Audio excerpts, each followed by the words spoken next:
Zadnje čase zelo pogosta oblika ustrahovanja je žal tudi spolno ustrahovanje na spletu. Gre za različne oblike spolnih napadov, glavne žrtve pa so največkrat najstniki in najstnice, ki veliko časa preživijo na družbenih omrežjih. Najbolj znana platforma za neprijetne dogodke je chatroulette, videoklepet, kjer lahko v teoriji klepetaš s komorkoli na svetu, v praksi pa te na drugi strani največkrat preseneti gol možakar, ki se ima mal preveč rad pred kamero. Najbolj pogosta oblika spletnega ustrahovanja so neprimerni spolni komentarji pod objavami na družbenih omrežjih. V komentarjih lahko najdete vse, od bednih seksfor, ocen kako dobro ali slabo izgledate, do vabil na različne spolne aktivnosti. Lahko celo dobite kakšna zasebna sporočila z golimi slikami ali videi. Jaz samo naštevam primere, pa se mi že zdi, da se moram iti stoširati.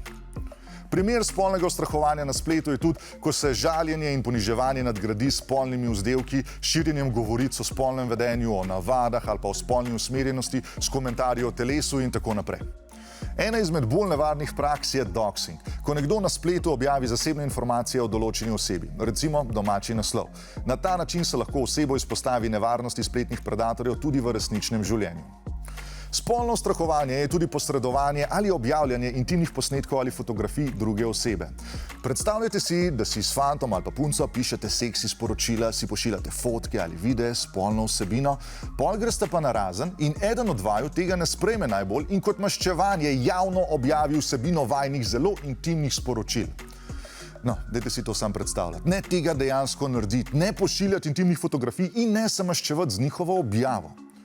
Še ena problematična praksa je, ko se obraz določene osebe photoshopira na golo telo neke druge osebe. Kar zveni kot zelo zabavna forica, dokler ne gre za vašo faco in te fotografije ne vidijo vaši starejši ter tehnično nepodkovani sorodniki. Mami, to nisem bil jaz na fotki, to je bilo photoshopirano. Posredovanje intimnih posnetkov in fotografij lahko vodi tudi v izsiljevanje s spolnimi vsebinami. V tem primeru se nekdo najprej dokoplje do vaših intimnih vsebin, nato pa vas izsiljuje za denar ali pa za spolne usluge. V tem primeru nujno prijavite to osebo staršem, učiteljem, na policijo, komurkoli, ki mu zaupate. Samo ne nasedati, da je to edinkrat, ko vas bodo izsiljevali. Če so to storili enkrat, bodo zelo verjetno to tudi ponovili. Ste že slišali za cyber grooming?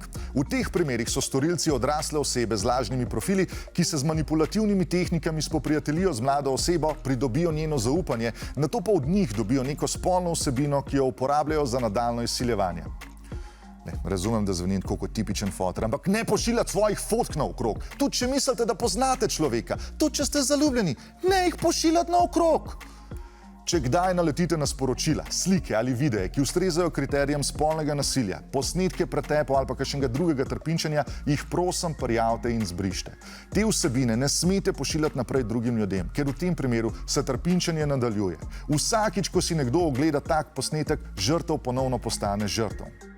Če ste bili tudi vi deležni tovrstnega spletnega spolnega nasilja, prosim, ne pisati tega v komentarje. Raj povejte to staršem, učiteljem, svetovalnim delavcem ali prijateljem. Lahko pa se obrnete tudi na spletno svetovalnico To sem jaz ali Združenje za moč. Organizacijo, kjer nudijo svetovanje, ki je posebej prilagojeno mladim osebam, ki se soočajo s stiskami, s posledico preživetega spolnega nasilja ali drugih oblik nasilja.